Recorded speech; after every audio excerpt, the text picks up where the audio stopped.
Hey TikTok, I don't know which Big Bertha ass gargoyle needs to hear or know this, but engaging in destiny swaps is a sign that you're mentally ill.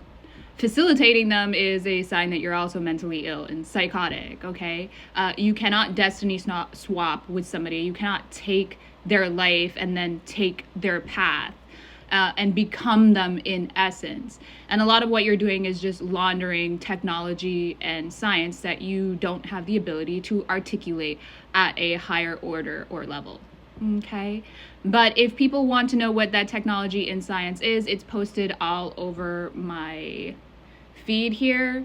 It's also posted in the other threads that I have about multiple perpetrator stalking and the groups that are engaged in it, like The Chosen and Twin Flame Universe, as well as the coaches like Sam Backman and Richard Grannon and Jordan Peterson and his whole intellectual dark web circle that wants to act as gatekeepers for social influence, for influence.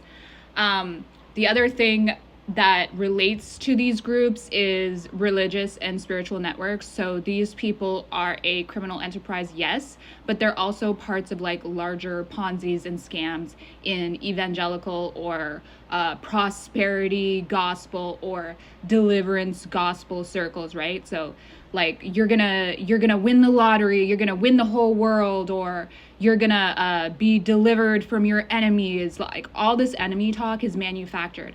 I don't have any enemies, I don't make enemies, but these people are going out there and manufacturing enemies for somebody that they stalk. Also, in order to do these Delulu destiny swaps, these people abuse surveillance. So most of the time when you listen to these people from The Chosen talking about somebody else, these are people that they're actively stalking, eavesdropping on, and surveilling. So one of these Big Bertha gargoyles the other day was talking about my teeth, right? The same gargoyle made a reference to Alfred Hitchcock. And that reference comes from me actually eavesdropping my conversations and what I look up on my devices, which they have hacked, as well as Wi-Fi, right? They sit there and watch your Wi-Fi and your devices and your smart TV camera all day.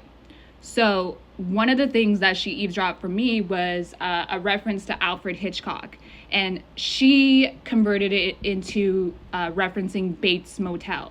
But the reason why I spoke about Alfred Hitchcock or looked him up was because when I was little, we went to Universal Studios with my father, and Alfred Hitchcock was one of the, installments there. So it was not a ride, but it was like a walkthrough explaining his films and his techniques. And there was a YouTube channel that discussed metaphysics, the Euclidean, I don't know if I'm pronouncing it right, mathematics and philosophy and a whole bunch of different things. And he had some metaphysics on Alfred Hitchcock's movie, one of his films, and he was discussing the psychology behind the observer and the different ways that he was using visual symbology, and he was using visual psychology. So that is why I was looking him up the other day, and why this gargoyle was also referencing him from watching me, right? So they convert their stalking, eavesdropping, and surveillance of other people into their own content and their own references, right? Sort of to expand themselves, because who they are as is very limited.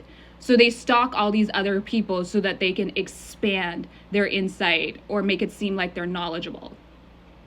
So this woman who was also talking about my teeth was talking about Alfred Hitchcock after eavesdropping me discussing him. But if you talk to these people, they can never give you the sentiments behind what they say, but I can, right? So my sentiments behind my Alfred Hitchcock reference was that I went on a ride, or I went to a installment or show that was at Universal Studios when I was a little girl that was discussing his film technique.